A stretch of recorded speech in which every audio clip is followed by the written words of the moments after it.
이번 코너는 GMI 뒤집기입니다. 자, 시장이 뒤집어질 수 있을까요? 플러스 쪽으로도 올라오는데요. 자, 두 분의 전문가와 함께 머리를 맞대보죠. 알파경제 김종효 이사와 DB증권 을지로금융센터 이영로 차장 나와 있습니다. 어서 오세요. 예, 안녕하십니까. 네, 반전할 수 있을까요?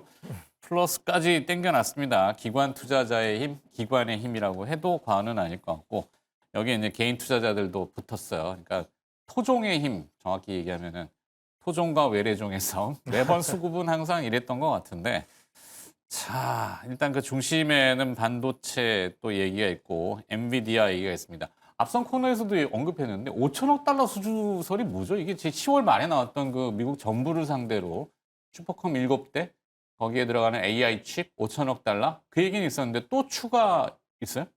그 얘기는 저는 모르겠고요. 저도 잘 모르겠네. 네. 근데 앞에 코너에서 얘기하시고 어제도 타 방송에서 얘기하길래 뭐지 저게 5천억 달러? 아마 그 얘기의 반복이 아닌가 싶기도 하고 아, 그다음에 지금 뭐 사우디에 대한 뭐 추가 수요 뭐 이런 것들은 네. 계속 얘기가 됐던 상황들이니까 그래서 음, 지금 뭐 투자하고 싶지 않은 사람은 별로 없는 것 같긴 합니다. 네. 그러니까 그게 잘 되든 안 되든 상관없이 AI라고 하는 방향에 대해서 의심하는 사람은 없고 또 투자를 주저하는 사람도 별로 없는 것으로 보여요. 그래서 돈 없는 사람이 채권을 과하게 발행해서 신용이 망가지면서까지 하는 건 우리가 무리수라고 봐야 되지만 네, 지금 M7은 그 정도 수준은 분명히 아니고요. 그렇죠. 그다음에 지금 생각을 바꿔보면 마이크로소프트 빼고 다 채권 발행했거든요. 네, 그럼 마이크로소프트마저 채권을 발행한다라고 하는 것은 이게 전체적으로 정말 시장이 안 좋아서 그런 것이냐, 정말로 채권을 발행해서 해야 될 만큼 그 정도의 비용을 낼 만큼 다들 급한 것이냐의 생각으로 바꿔볼 수 있는 상황이니까 저는 그 후자 쪽에 좀 여전히 포커스를 맞춰야 되는 게 아닌가 싶습니다. 그래서 엔비디아 내일 저는 뭐 실적이야 당연히 어닝 서프라이즈 나올 것 같은데 어닝 서프라이즈에 주목하지 말고 과연 젠슨왕 CEO는 지금의 이 업황을 어떻게 보고 있는지가 좀 더 중요하지 않나. 그렇죠. 네, 그래서 지금 뭐 구글의 TPU도 치고 들어오고 여러 군데서 이제 그 엔비디아의 대항마로 치고 들어오는데 과연 이걸 긍정적으로 즐기면서 어차피 시장이 커지는 가운데에서 파이가 커지는 가운데 내 점유율 줄어들어도 된다. 어차피 시장 더 늘어날 거고 경쟁하는 어떤 그 흐름이 뭐 좋은 거다. 왜냐하면 구글의 TPU가 지금 나오는 걸로 보면 전성비가 50%라고 하거든요. 네, 그러니까 전력비가 50%밖에 안 된다는 얘기가 나오고 있으니까 쿠다라고 하는 플랫폼이 없다라는 것은 뭐 약점일 수 있으나 그런 얘기가 흘러나오고 있다라는 점을 고려해 봤을 때 과연 이 시장이 지금 나쁜가? 네. 그다음에 투자를 과연 주저하고 있는가? 그다음에 투자를 무리하고 있는가의 세 가지 질문에 저는 모두 아니라고 대답할 수 있을 것 같아서 적어도 AI 관련돼서는 큰 막 예를 들어서 뭐 어닝 쇼크 정도가 나오고 네. 향후 전망에 대해서 좀 부정적인 얘기만 쏟아내는 뭐 그런 상황이 아니라면 저는 뭐 큰 위험은 없다라고 보고 있습니다. 평이할 수 있다. 오히려 이제 뭐 소문난 잔치나 아니면 막 귀추가 주목이 됐을 때 그냥 노멀하게 끝나는 경우 이런 걸 얘기하시는 것 같고. 그러니까 결국엔 젠슨 황의 그렇겠죠. 실적에 대한 거는 별로 의심이나 의구심을 갖지는 않는 것 같아요. 그러면 이제 앞으로 포캐스트라고 하는 비전에 대해서 얘기할 때 톤업을 할 거냐, 톤 다운 하니까 목소리를 더 흥분해서 거기 또 뭐 치맥 들고 나와서 이거 하지는 않을 거 아니에요, 그죠?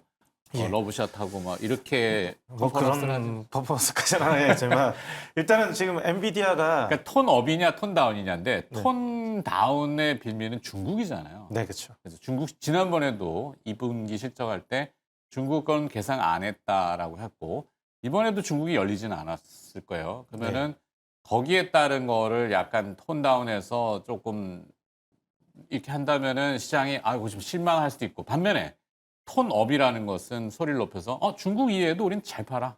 뭐 중동이라든지 다른 데 수요가 대한민국을 들면서 여기 26만 장 사간되는데 라고 해버릴 수도 있겠죠. 일단은 엔비디아가 한국에 26만 장 준다고 했는데 그냥 주는 게 아니잖아요. 그냥 그렇죠. 줘요? 우리가 사는 거죠. 네. 사는 건데 이게 전세적으로 보면은 미국 다음에 이제 거의 뭐 한국이 가장 많다시피 할 정도. 세 번째라고 하잖아요. 예, 이렇게 미국이 하는데 2천만 장, 예. 뭐 중국이 400만 장, 예. 우리 20만 장 플러스 4만 네. 장, 30만 장 뭐 이렇게. 뭐 이런 중국은 얘기하잖아요. 기존부터 이제 갖고 왔던 거고 이제 고성능 칩에 대한 것보다 일단 뭐 엔비디아의 그 그래픽 카드 이런 부분들인데 이게 이쪽으로만 하고 있고요. 전 세계 지금 퍼지지 않았던 유럽이라든지 중동이라든지 이쪽에 유럽도 계속 수요가 늘어나는 부분들이고 네. 이 데이터 센터의 이 개념 자체가요.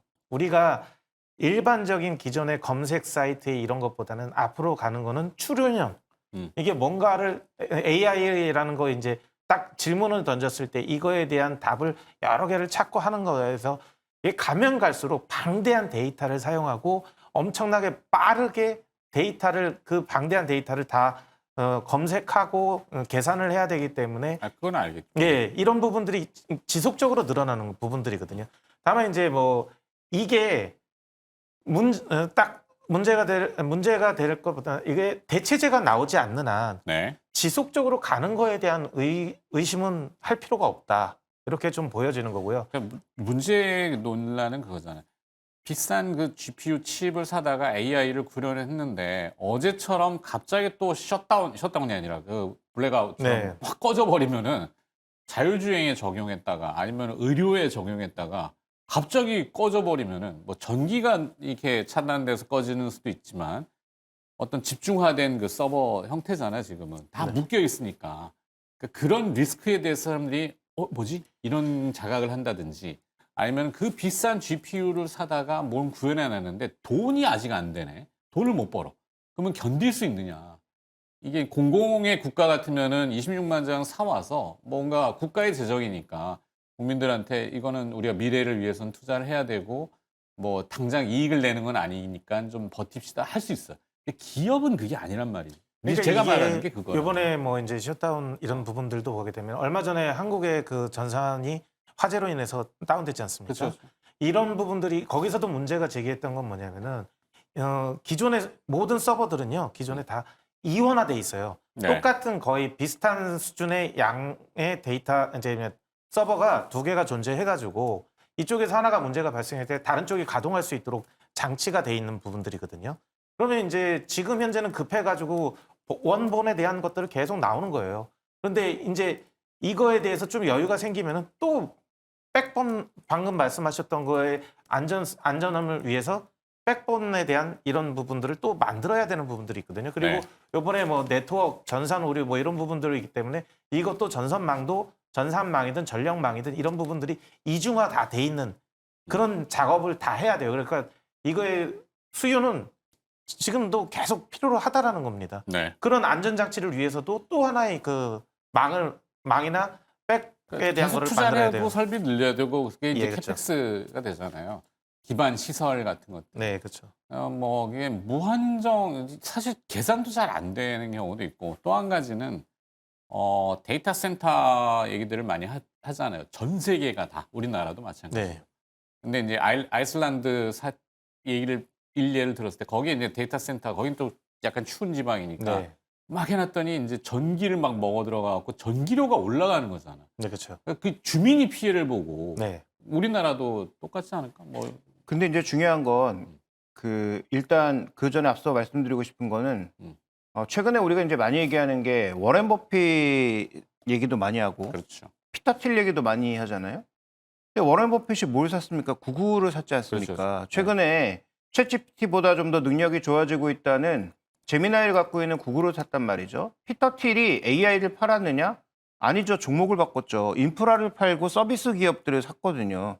그러면 이 얘기는 무슨 얘기냐면 AI 쪽에서 이제부터는 서비스들이 마구 나오기 시작할 것이기 때문에 우리가 흔히 얘기하는 투자자들은 인프라만 이제 투자하진 않고 인프라 쪽에서는 오히려 수익을 거둬들이고 서비스라는 쪽으로 좀 더 이동하고 있다라고 보는 게 제가 보기에 명확한 표현인 것 같고요. 두 번째로 이제 질문하신 거에 대한 답을 드리자면 우리가 그 전국에 랜선 깔 때도 마찬가지였죠. 네. 당장 돈 되나? 돈이 안 됐지만 인프라를 깔아야 그 다음이 되기 때문에 맞아요. 인프라는 깔 수밖에 없는 거죠. 그러니까 지금 AI 2000년 초반에 닷컴 버블 일 때 뭐 NI, SI 막 난리였죠. 그러니까요. 또 네트워크 전문가예요, 우리. 예. 그러니까 지금 현재 이영도 구간에서 선생님. 그런 인프라를 깔지 않으면 그 다음 스텝은 아예 갈 수가 없기 때문에 네. 그래서 저는 일단 인프라를 까는 것 자체는 여전히 좀 진행될 수밖에 없다라고 보는 편입니다. 예, 그렇죠. 무조건 이제 다 해야 되는 거고 그렇죠. 지금 현재 보여지는 거는 시작되는 단계이기 때문에 시작될 때 너도 나도 이제 어느 정도의 좀 여유 있는 기업들이 다 투자하겠다라고 그러니까 뭐 버블 아니냐라고 하지만 이거는 시간이 지나게 되면요.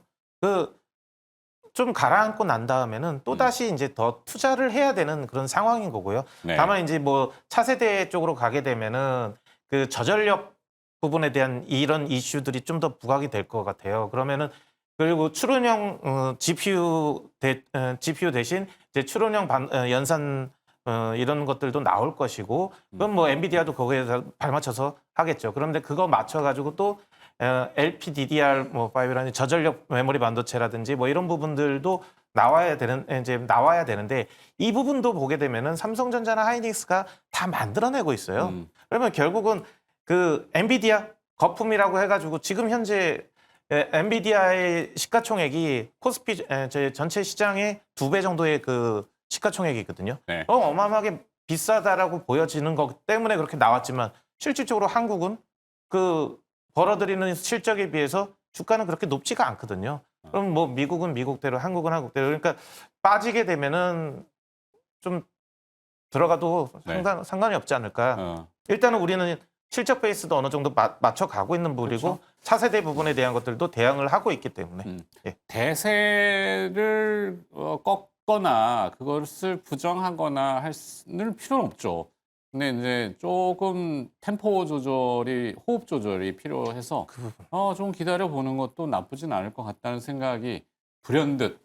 사실 주 초반에는 저도 이제 막 브리핑 우리 매일 방송하잖아요. 근데 또 뒤집나 그래갖고 코너 이름이 뒤집긴지만 시장이 지난주 금요일 날 데미지를 한번 받고 월요일 날 또 확 올렸잖아요. 그래서 뒤집을 수도 있겠구나 했는데 다시 또 화요일 어제 데미지. 네. 오늘은 이제 잔잔파도, 내일은 빅 이벤트, 또 주말에는 고용지표 미국에 이런 것들이 있어서 호흡 조절이 좀 필요할 것 같긴 하다 생각은 좀 드는데 이게 제가 보고 있는 게 맞는다면 지금 애프터마켓 미국 시장 엔비디아가 지금 상승 중이 살짝 뭐 0.5% 정도 지금 기대감은 녹이겠죠. 예, 그런 부분들이 존재를 하고 많이 단기간에 많이 조정을 줬기 때문에 이제 뭐 옆으로 횡보하는 수준을 갈 수도 있겠지만 이게 이제 뭐 산타랠리 시작되는 뭐 12월 초까지는 지속될 수가 있다 하더라도 네.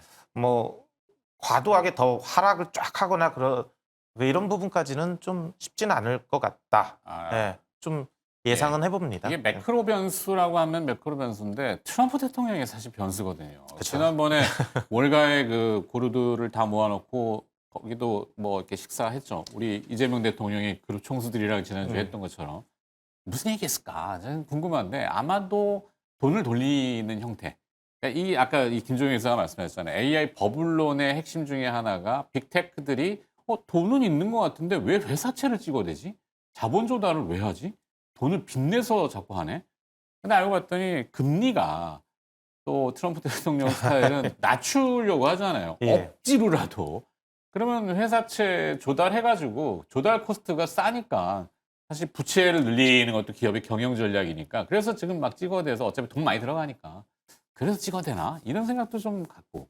그러니까 유동성을 뭐 공급하는 방법은 여러 가지가 있죠. 네. 그래서 지금 그들이 뭐 회사채를 찍어서 전체적으로 다시 이제 투자라고 하는 그런 유동성을 공급하는 방법을 있는 연금을 쓰면 다시 채울 수 있는 방법이 없잖아요. 네. 근데 지금 조달 금리가 어떻게 보면 미 국채보다 낮은 그런 M7들의 입장에서는 외부에서 조달하는 것도 물론 자신들 현금 쓰는 것보다 돈이 들긴 하지만 큰 무리수는 아니고 어차피 해야 될 투자라면 네. 그런 관점에서의 또 하나의 유동성 공급이 뭐 진행되고 있는 것이 아닌가 이렇게 봐야 될 것 같고 그러면 우리는 지금 기업들이 들고 있는 달러를 국내 투자로 녹여내면서 우리가 나갈 수 있는 연간 200억 달러의 밸런스를 맞추는 게 하나의 흐름이라면 미국은 지금 현재 구간에서 또 국채 금리가 올라가기 시작하면서 뭔가 불안감을 나타내고 있을 때 이들이 채권을 발행하는 건 회사채 시장에서는 약간의 그 부담이 될 수 있지만 이들이 어느 정도 유동성을 채권을 발행해서 신규 투자를 하면서 공급해 줌으로써 나름의 또 통화 공급에 그런 효과도 있을 것으로 보이거든요. 그러니까 이건 직접적인 통화 공급은 아니지만 이들이 AI 투자를 하면서 그와 관련된 뭐 고용이라든지 관련된 투자들이 늘어나면 그와 관련된 긍정적 효과가 있기 때문에 말씀하셨던 그런 효과도 거시적으로는 뭐 있을 수 있다라고 보고 있습니다. 뭐 금액이 얼마인지에 따라 달라지겠지만. 그래서 결론적으로는 지금 현재 구간에서 이 AI 쪽 투자는 쉽게 멈추지 않을 것 같고 아직 버블이 진행되었다라고 보기도 어렵고 버블 붕괴의 핵심은 결국은 금융 시스템의 붕괴인데 네. 금융 시스템의 붕괴를 줄 만한 그 어떤 요소도 지금은 나타나지 그렇죠. 않고 그걸 있다. 바라는 네. 사람은 없죠. 우리 저희 뭐 트럼프 대통령의 그 전형적인 뭐 타코 트레이 네네. 이 부분에 대해서 기대할 수 있는 거는 이제 지난번에 한 번 했잖아요. 엔비디아 칩 외국에 다른 나라에 안 주겠다. 네네. 근데 이제는 뭐 주겠다라는 뉘앙스만 풍기게 되면은 이제 이런 부분들에 대한 것들이 좀 많이 수그러들고 예, 거품론이 조금 잦아들지 않을까. 오케이. 어쨌든 더 전 세계로 다 팔 수 있다라는 부분이니까요. 그렇죠. 자, 그렇다면 뭐 사실 우리 속담에 하늘이 무너져도 솟아날 구멍은 있다. 뭐 내일 지구가 멸망해도 사과나무를 심겠다. 뭐 이런 얘기들 하잖아요. 뭐 웃긴 얘기지만 사실은 그런 어떤 대안이 약간 늘어지는 조정기에 내지는 또 시장 반전을 할 수 있는 돌파할 수 있는 돌파구 이런 걸 좀 찾아보신다면 김종현 씨. 네, 일단 저는 그 지금 말씀드리고 싶은 건 여러 가지 긍정적 말씀을 드렸지만 가장 먼저 말씀드리고 싶은 건 레버리지 금지입니다. 그러니까 내일 뭐 어떤 결과가 나올지도 모르고 또 금요일 넘어가는 과정에서 무슨 일이 생길 수 있죠. 네. 저는 뭐 12월 정도에서는 다시 시장이 안정을 찾는다고 보는 편이지만 네. 지금 우리 지수 중심으로 보면은 연간 70%의 랠리를 보였기 때문에 이런 적이 있습니까? 이런 적이 없죠. 그래서 차익 실현 의지도 충분히 있다. 그러니까 이 구간에서 고점 부분에서 레버리지 잘못 쓰면 다시 시장이 반등하더라도 회복하기 어렵다라는 겁니다. 그래서 첫 번째로 말씀드리고 싶은 건 레버리지 금지고요. 그다음에 두 번째로는 아까 잠깐 언급드렸지만 지금 구글 TPU라든지 AMD 진영이라든지 다른 쪽에서 지금 엔비디아의 그 영역을 침범해 들어오려는 시도가 중국을 제외하고도 나타나고 있는데 여기도 HBM을 씁니다. 결국은 어떤 식으로 가든 메모리는 쓸 수밖에 없다라는 점에서 그렇죠. 빅2 종목은 안 들고 있다면 저는 조정 시에 사도 된다라고 봅니다. 여전히. 네. 이용도 소장은 결론을 어떻게? 추가적으로 좀 뭐 이제 팁을 좀 드린다라면은 레버리지 이런 장에서 레버리지 사용하게 되면 조금 이제 많이 위험하지 않습니까? 그러면은 이 부분은 살짝 돌려가지고 우리가 신용이라든지 담보대출을 일으켜가지고 하게 되면 주가가 빠지게 되면 담보 비율 줄어들어가지고 이게 반대매매 나오는 부분들이 있어요. 근데 이거를 좀 벗어나기 위해서는 정말 레버리지를 하고 싶으시면은 레버리지 ETF 하세요. 그러면은 이 부분에 대한 담보 비율 이거는 상관이 없거든요. 다 내가 원금에 들어가는 레버리지를 일으켜가지고 들어가는 거기 때문에 담보 비율 없이 레버리지를 일으킬 수 있는 거. 레버리지 ETF 뭐 이거를 이제 섹터별 레버리지 ETF를 활용한다라면은 이것도 뭐 하나의 전략일 수도 있는 부분이니까. 네. 예. 알겠습니다. ETF 대안으로. 자, 오늘은 종목을 딱 선택해서 함축하기가 애매모호하긴 한데 그래도 오르는 기업들은 왕은 눈에 보이긴 하네요. 네, 시장은 시장이고 종목은 종목이다. 이렇게 전론하면서 주식기 끝내도록 하겠습니다. 알파경제 김종효 이사였고요. DB증권 을지로금융센터 이영로 차장이었습니다. 두 분 고맙습니다. 예, 감사합니다.